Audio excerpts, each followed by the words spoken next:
नमस्कार, स्वागत है आपका संसद टीवी पर। मैं हूं रामवीर श्रेष्ठ। संसद के केंद्रीय कक्ष में दोनों सदनों की संयुक्त बैठक में राष्ट्रपति द्रौपदी मुर्मू के अभिभाषण के साथ बजट सत्र शुरुआत हो गया। हम हाजिर हैं दोनों सदनों के में हुए कामकाज का पूरा ब्यौरा लेकर। हमारे खास कार्यक्रम सदन दिन भर के साथ दिखाएंगे सब कुछ विस्तार से, लेकिन आगे बढ़ने से पहले एक नजर सुर्खियों पर।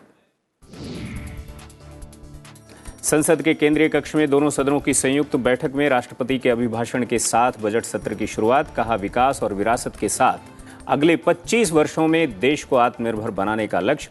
वर्तमान सरकार के करीब 9 वर्षों के शासनकाल में लोगों ने पहली बार देखे कई सकारात्मक बदलाव। संसद में वित्त मंत्री निर्मला सीतारमण ने आर्थिक सर्वेक्षण 2022-23 पेश किया। आर्थिक सर्वे में वित्त वर्ष 2023-24 के लिए जीडीपी विकास दर 6 से 6.8% रहने का अनुमान। दुनिया भर में सबसे तेज आर्थिक वृद्धि वाली अर्थव्यवस्था बना रहेगा भारत। लोकसभा में दिवंगत सदस्य संतोख सिंह चौधरी और पूर्व सदस्य शरद यादव को दी गई श्रद्धांजलि। उच्च सदन में भी पूर्व सदस्य शरद यादव को दी गई श्रद्धांजलि। दिवंगतों के सम्मान में रखा गया कुछ पलों का मौन।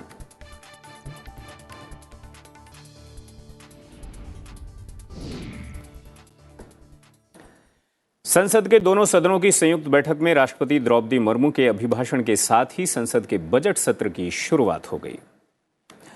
राष्ट्रपति द्रौपदी मुर्मू ने मंगलवार को संसद के ऐतिहासिक केंद्रीय कक्ष में दोनों सदनों की संयुक्त बैठक में अपना पहला अभिभाषण हिंदी में दिया और महिलाओं और समाज के वंचित वर्गों समेत देश के प्रमुख मुद्दों पर सरकार की नीतियों और उपलब्धियों का जिक्र किया।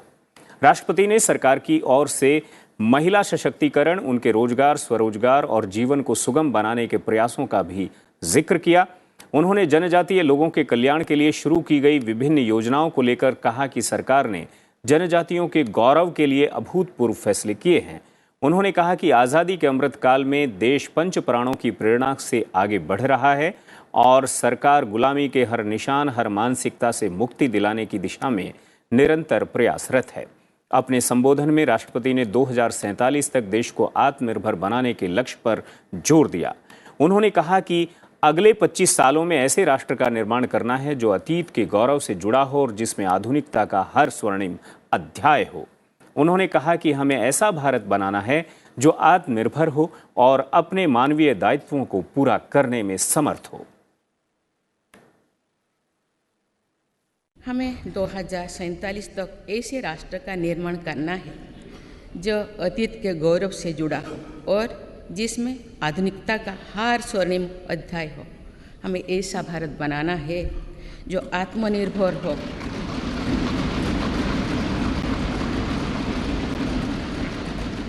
और जो अपने मानवीय दायित्वों का पूरा करने के लिए भी समर्थ हो। ऐसा भारत हो जिसमें गरीबी ना हो, जिसका मध्यम वर्ग भी वैभव से युक्त हो। ऐसा भारत हो जिसकी युवा शक्ति और नारी शक्ति समाज और राष्ट्र को दिशा देने के लिए सबसे आगे खड़े हो, जिसके युवा समय से 2 कदम आगे चलते हो। ऐसा भारत जिसकी विविधता और अधिक उज्जवल हो, जिसकी एकता और अधिक अटल हो। राष्ट्रपति ने कहा कि वर्तमान सरकार के 9 साल के कार्यकाल में देश ने कई सकारात्मक बदलाव पहली बार देखे हैं। उन्होंने कहा कि सबसे बड़ा बदलाव ये हुआ है कि हर भारतीय का आत्मविश्वास ऊंचा है और भारत के प्रति विश्व का नजरिया बदला है। मेरी सरकार के लगभग 9 वर्षों में भारत के लोगों ने अनेक सकारात्मक परिवर्तन पहली बार देखे हैं।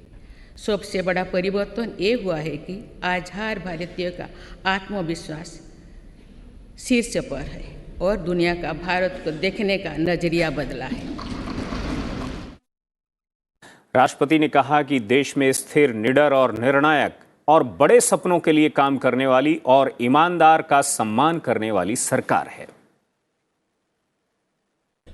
भगवान बसवेश्वर ने कहा था, कायोकोबे कैलाश, अर्थात कर्म ही पूजा है, कर्म में ही शिव। उनके दिखाई मार्ग पर चलते हुए मेरी सरकार राष्ट्र निर्माण के कर्तव्य को पूरा करने में तत्परता से जुटी है। आज भारत में एक स्थिर, निडर, निर्णायक और बड़े सपनों के लिए काम करने वाली सरकार है।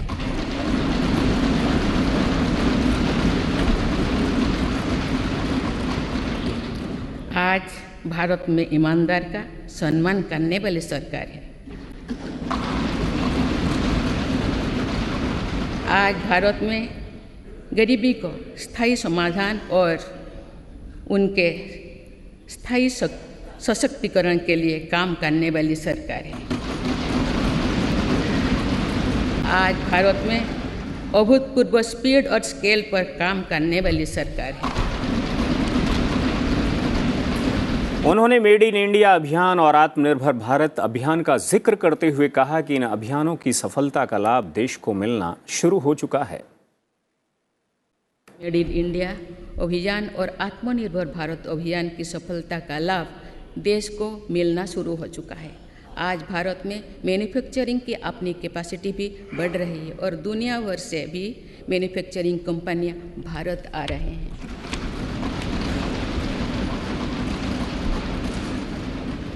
आज हम भारत में ही सेमीकंडक्टर चिप से लेकर हवाई जहाज के निर्माण तक के लिए प्रयास शुरू कर चुके हैं। ऐसे ही मेरी सरकार ने इनोवेशन और एंटरप्रेन्योरशिप पर निरंतर अभूतपूर्व बल दिया है। इससे दुनिया की सबसे युवा आबादी वाले हमारे देश की ताकत का सदुपयोग हो रहा है। आज हमारे युवा अपने इनोवेशन की ताकत दुनिया को दिखा रहे हैं। राष्ट्रपति द्रौपदी मुर्मू ने कहा कि भारत ने आतंकवाद को लेकर जो कड़ा रुख अपनाया उसे दुनिया भी समझ रही है और इस समस्या के विरुद्ध देश की आवाज को हर मंच पर गंभीरता से सुना जा रहा है। आतंकवाद को लेकर जो कड़ा रुख अपनाया है उसको भी आज दुनिया समझ रहा है।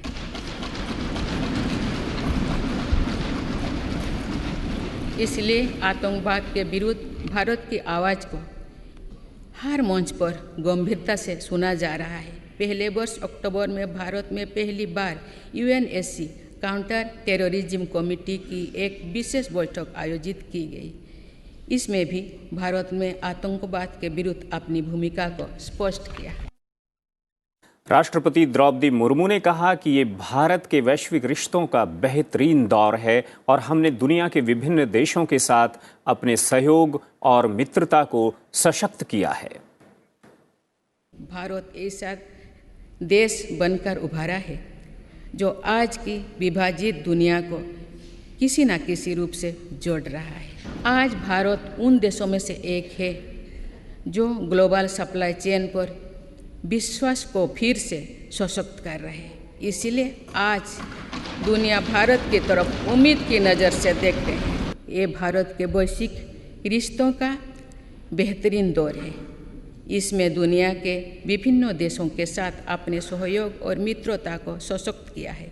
एक तरफ हम इस वर्ष SCO की अध्यक्षता कर रहे हैं तो ही दूसरी तरफ क्वाड का मेंबर होने के नाते इंडो पैसिफिक में शांति, स्थिरता और समृद्धि के लिए काम कर रहे हैं।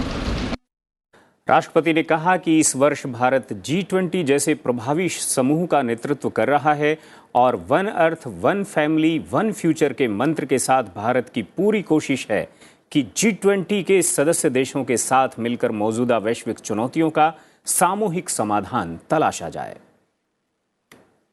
इस वर्ष भारत G20 जैसे प्रभावी समूह का नेतृत्व कर रहा है।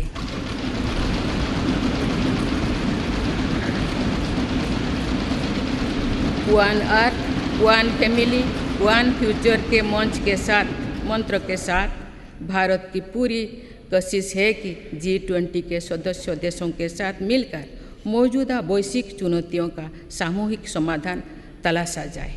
मेरी सरकार इसको सिर्फ एक डिप्लोमेटिक प्रोग्राम तक सीमित नहीं रखना चाहती, बल्कि ये पूरे देश के प्रयास से भारत के सामर्थ्य और संस्कृति को शोकेस करने का अवसर है।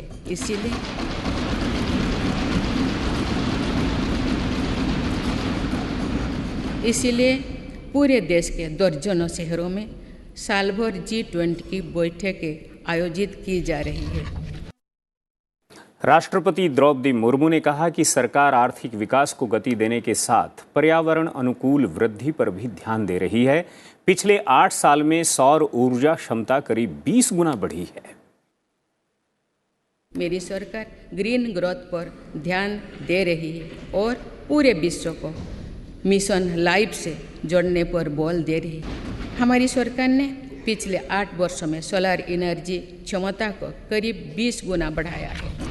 आज भारत रिन्यूएबल एनर्जी की क्षमता में विश्व में 4थे स्थान पर है।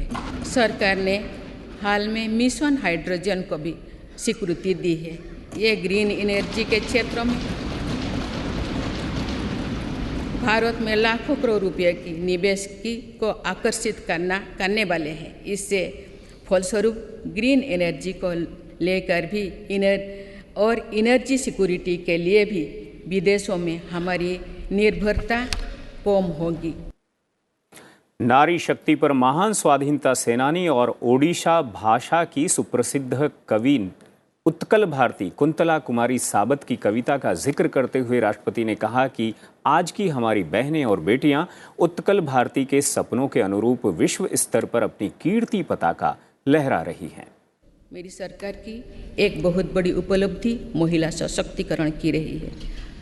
इस संदर्भ में मुझे नारी शक्ति नामक एक प्रेरक कविता का स्मरण होता है, जिसे भारतीय साहित्य की अमर विभूति स्वाधीनता सेनानी तथा ओडिया भाषा की सुप्रसिद्ध नारी कवि उत्कल भारती कुंतला कुमारी साबत ने लिखा था।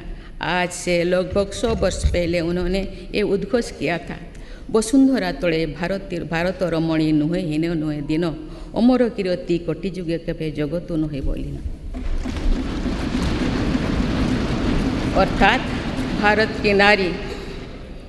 की नारी पृथ्वी पर किसी की तुलना में ना तो हीन है ना दीन है। संपूर्ण जगत में उसकी अमर कीर्ति युगों युगों तक कभी लुप्त नहीं होगी, यानी सदैव बनी रहेगी।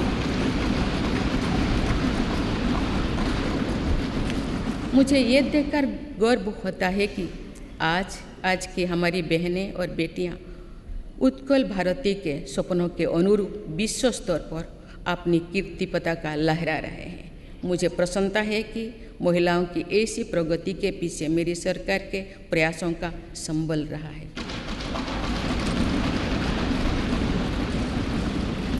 वक्त ब्रेक का है। ब्रेक के बाद वापस आएंगे तो देखेंगे राज्यसभा और लोकसभा की कार्यवाही का ब्यौरा।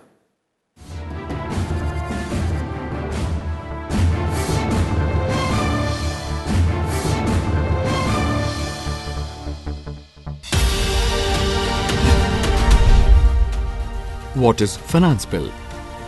It contains the government's proposals for levying new taxes and modifying the existing tax structure, or even continuing the existing one beyond the period approved by the Parliament. It is submitted to the Parliament along with the budget.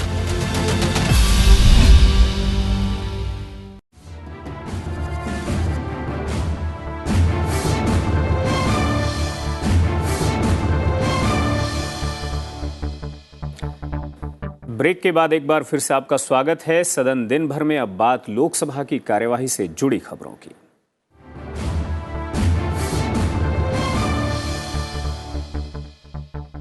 राष्ट्रपति के अभिभाषण के बाद जब लोकसभा की कार्यवाही शुरू हुई तो लोकसभा अध्यक्ष बिरला ने राष्ट्रपति के अभिभाषण की प्रति सदन के पटल पर रखवाई। बजट सत्र के पहले ही दिन लोकसभा में वित्त मंत्री निर्मला सीतारमण ने आर्थिक सर्वेक्षण 2022-23 पेश किया। आर्थिक सर्वे में वित्त वर्ष 2023-24 के लिए जीडीपी विकास दर 6 से 6.8% रहने का अनुमान लगाया गया। इसमें भी ये कहा गया कि भारत दुनिया में सबसे तेज आर्थिक वृद्धि वाली अर्थव्यवस्था बना रहेगा। वित्त मंत्री निर्मला सीतारमण 1 फरवरी बुधवार को आम बजट पेश करेंगी। Sir, with your permission, I rise to lay on the table a copy each of the following papers, Hindi and English version: Economic Survey 2022-23, Economic Survey 2022-23 Highlights, and Economic Survey 22-23 Statistical Appendix. Lok Sabha अध्यक्ष ओम बिरला ने under 19 T20 विश्व cup में भारतीय महिला cricket team के प्रदर्शन का उल्लेख करते हुए सभी खिलाड़ियों को बधाई दी। उन्होंने कहा कि महिला क्रिकेटरों ने 29 जनवरी 2023 को अंडर 19 महिला T20 विश्व कप में जीत दर्ज की और इस उपलब्धि से हमारे युवाओं को प्रेरणा मिलेगी। महिला क्रिकेट टीम ने 29 जनवरी 2023 को दक्षिण अफ्रीका में पहला आईसीसी अंडर 19 महिला T20 विश्व कप जीता है। ये सभा भारतीय महिला क्रिकेट टीम को उनकी इस उपलब्धि के लिए बधाई देती है। उनकी इस विजय से युवा खिलाड़ियों को निश्चित रूप से प्रेरणा मिलेगी। सदन अंडर 19 भारतीय महिला क्रिकेट टीम के सभी सदस्यों को बधाई और उनके भावी प्रयासों के लिए शुभकामनाएं। लोकसभा में दिवंगत वर्तमान सदस्य और 3 पूर्व सदस्यों को श्रद्धांजलि दी गई। लोकसभा अध्यक्ष ओम बिरला ने सदन को वर्तमान लोकसभा सदस्य संतोख सिंह चौधरी के निधन की जानकारी दी। उन्होंने सदन को पूर्व सदस्यों शरद यादव, बसवन गौड़ कोलूर और सत्यनारायण कैकला के निधन की भी जानकारी दी। दिवंगत सदस्यों के सम्मान में सदन में कुछ पलों का मौन भी रखा गया। ओम शांति।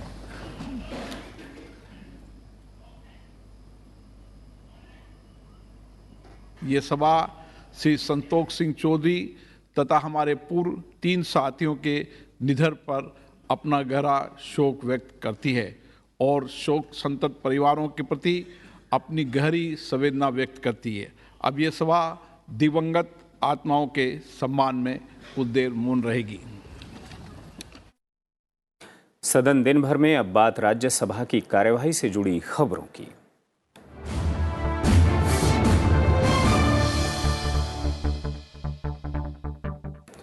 राज्यसभा में भी राष्ट्रपति के अभिभाषण की प्रति सभा पटल पर रखी गई। वित्त मंत्री निर्मला सीतारमण ने आर्थिक सर्वेक्षण 2022-23 की प्रति सभा पटल पर रखी। आर्थिक सर्वे में वित्त वर्ष 2023-24 के लिए जीडीपी विकास दर 6 से 6.8% रहने का अनुमान लगाया गया। इसमें यह भी कहा गया कि भारत दुनिया में सबसे तेज आर्थिक वृद्धि वाली अर्थव्यवस्था बना रहेगा। वित्त मंत्री निर्मला सीतारमण 1 फरवरी बुधवार को सुबह 11 बजे लोकसभा में आम बजट पेश करेंगी और उसके 1 घंटे बाद राज्यसभा की कार्यवाही शुरू होने पर उच्च सदन में आम बजट की कॉपी सभा पटल पर रखेंगी। With your permission, sir, I rise to lay on the table a copy in English and Hindi of the Economic Survey 2022-23, along with highlights and statistical appendix. Rajya Sabha सभापति जगदीप धनखड़ ने अंडर 19 विश्व कप क्रिकेट में भारतीय महिला टीम के प्रदर्शन का उल्लेख करते हुए सभी खिलाड़ियों को बधाई दी। सभापति ने कहा कि इन महिला खिलाड़ियों ने पूरे देश का नाम रोशन किया है और ये राष्ट्र के लिए गौरव की बात है। Honorable members, on behalf of this august house and on my own, sharing the sentiments of the nation, congratulations to the Indian under 19 women's cricket team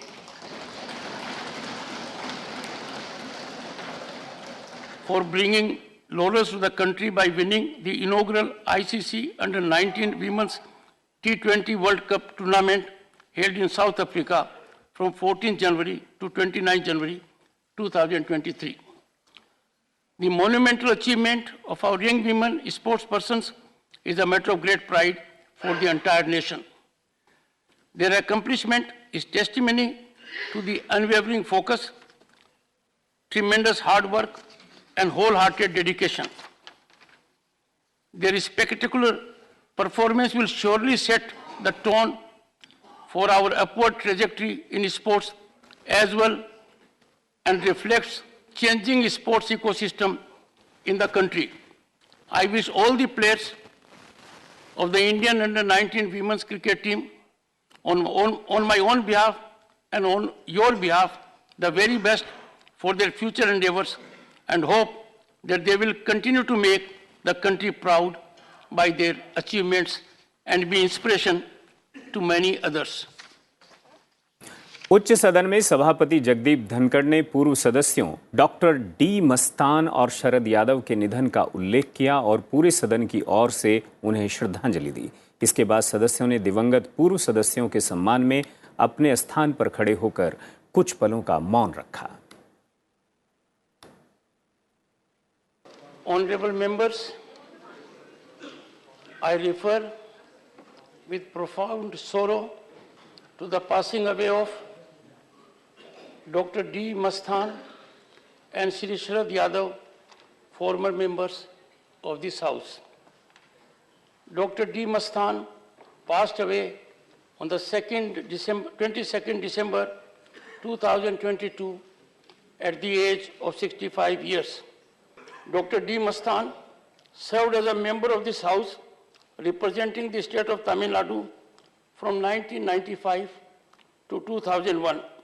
In the passing away of Dr. D. Masthan, the country has lost an able parliamentarian.